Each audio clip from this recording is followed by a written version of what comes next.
ही शुभ तक आप सबका जो अब तक जुड़ चुके हैं उनका भी, जो जुड़ने वाले हैं उनका भी। शकील जी, पहले आपके पास ही आना चाहता हूँ। ओम बिरला साहब तो कल ही बोल दिए थे कि आज भी नहीं चलेगा और कल भी नहीं चलेगा, संसद नहीं चलेगी, नहीं चलेगी बाहर। लेकिन जो नारे हो रहे हैं उसके लिए भी मजाक उड़ाया जा रहा है।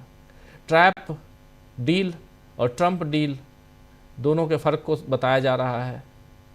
लेकिन आपकी आंखों देखिए, आप जो देख के आए हैं, क्या चल रहा है पर्दे के पीछे। सुबह 11 बजे लोकसभा शुरू हुई और 2 मिनट के अंदर उसको 12 बजे तक के लिए स्थगित कर दी, और 12 बजे हुई तो उसके बाद सोमवार तक के लिए स्थगित कर दी। जैसा कि आपने कहा, पहले ही बता दिया था, सुनाया अभी कि आज भी नहीं चलेगी, कल भी नहीं चलेगी। स्पीकर का काम है संसद चलाना, लोकसभा चलाना। सरकार का काम है लोकसभा चलाना, मगर दोनों चाह रहे हैं कि लोकसभा नहीं चले। लेकिन लोकसभा नहीं चलाने से, सोमवार तक के लिए स्थगित करने से कुछ नहीं होगा। बहुत बड़ा मजाक बन गया है ये जो इन्होंने एक खेल रचा कि प्रधानमंत्री पर हमला करने की बात कह के वो सहानुभूति अर्जित कर लेंगे। वो सहानुभूति तो नहीं मिली, उपहास के पात्र बन गए।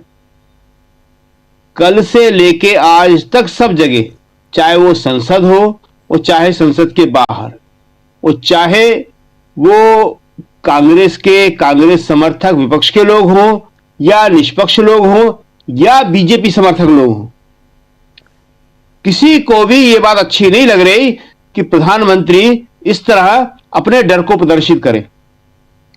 यह कहा जाए कि लोकसभा के अंदर प्रधानमंत्री के ऊपर कुछ अप्रत्याशित हो सकता है, कोई अप्रिय घटना हो सकती है।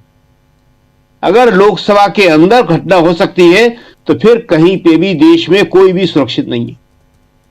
बहुत ही खराब मैसेज गया है। अब इसको वो सुधार नहीं सकते। यहां से प्रधानमंत्री का हमें लगता है कि अब मुसीबतों का दौर बढ़ने वाला है। जिसे कहते हैं उल्टी गिनती शुरू होना, वो उल्टी गिनती शुरू होने वाली। राहुल तो वैसे भी आत्मविश्वास में रहते हैं, लेकिन आज तो आत्मविश्वास के साथ उनका जो एक पेनापन था वो अलग ही दिख रहा था।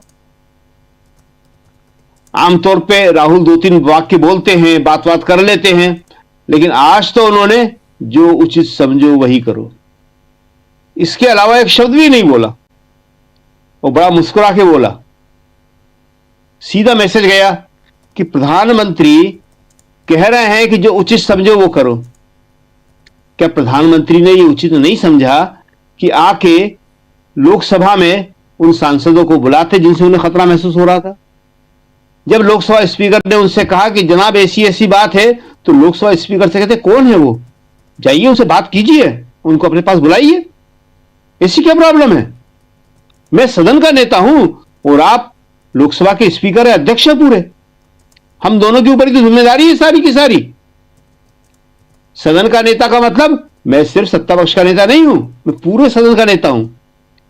वो जो राहुल है वो तो प्रतिपक्ष का ही नेता है, खाली नेता प्रतिपक्ष। इन्हें सत्ता पक्ष का नेता नहीं कहा जाता, इन्हें कहा जाता है नेता सदन, पूरे सदन का नेता। लेकिन इन्होंने जो उचित था वो नहीं किया। दूसरों से कहते हैं जो उचित समझो वो करो, लेकिन खुद नहीं किया। दूसरी बात, ये जो टेप डील की बात हो रही है, वाकई ये टेप डील हो गई है। इससे किसानों पे, कृषि क्षेत्र में बहुत भयंकर तबाही आने वाली है।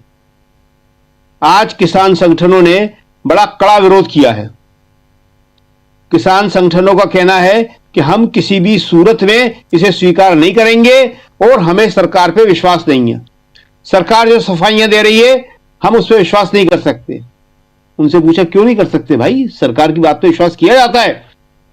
उन्होंने एक बड़ा अच्छा उदाहरण दिया कि 15 अगस्त 2025, पिछले साल ही, अभी 6 महीने बीते हैं, प्रधानमंत्री ने लाल किले से कहा था कि किसानों के हितों पर कोई आंच नहीं आने दूंगा, और सिर्फ 3 दिन बाद उन्होंने कपास से 11% आयात टैरिफ हटा लिया। किसान कह रहे हैं हम तबाह हो गए। अब हाल क्या है, जीरो टैरिफ पे अमेरिका का माल आ रहा है, हम कैसे मुकाबला करेंगे उनका? उन्होंने कहा है कि हम 2020 से बड़ा आंदोलन शुरू करेंगे, और नहीं करेंगे हम तो हम और हमारे बच्चे मर जाएंगे। सॉरी। तो गंभीर स्थिति है, ये डील किसी भी तरह स्वीकार नहीं होगी। वहां से पीयूष गोयल जी लौटे आए हैं, कोई साइन नहीं है, कहीं कागज नहीं है, कह रहे हैं 4-5 दिन में होंगे। किसे विश्वास है? न कागज न डील, जो ट्रंप कहें वही सही, यही होगा। तो ये बाहर भी धरना प्रदर्शन चल रहा है, लोकसभा संसद परिसर में, लोकसभा के अंदर तो भयानक विरोध हो रहा है। वहां नारे लगे, जैसे ही 11 बजे शुरू हुआ नारे शुरू हो गए, 12 बजे शुरू हुआ नारे शुरू हो गए।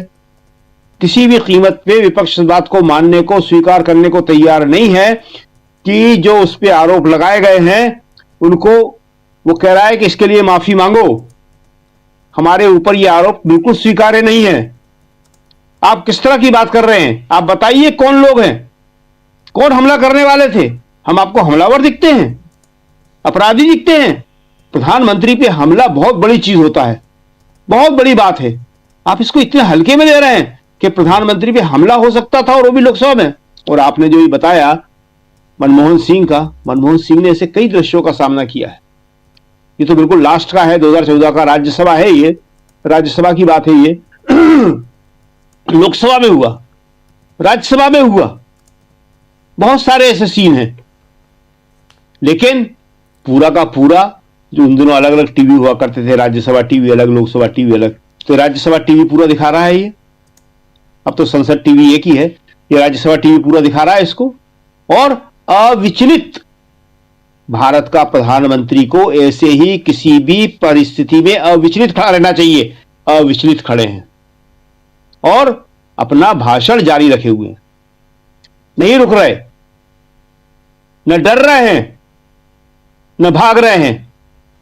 ये मनमोहन सिंह थे जिन्हें कमजोर प्रधानमंत्री कहते हैं, जिन्हें इन्होंने देहाती औरत तक कहा, शर्मनाक देहाती औरत। और खुद मोदी ने कहा, गुजरात के मुख्यमंत्री थे उस समय, उन्होंने कहा यह बात। तो प्रधानमंत्री इंदिरा गांधी की हम बात करते हैं, नेहरू की करते हैं, राजीव की, ये लास्ट प्रधानमंत्री कांग्रेस के, इनको देख लीजिए आप, सरदार मनमोहन सिंह, बिल्कुल असली सरदार की तरह, असली भारत के प्रधानमंत्री की तरह, असली कांग्रेसी की तरह। देश का प्रधानमंत्री ऐसा होता है। जी राजीव जी। जी बिल्कुल बिल्कुल, आप सही कह रहे हैं। देश का प्रधानमंत्री कैसा होना चाहिए, और जो कुछ आज की तारीख में चल रहा है, जो इतिहास के पन्नों में दर्ज है,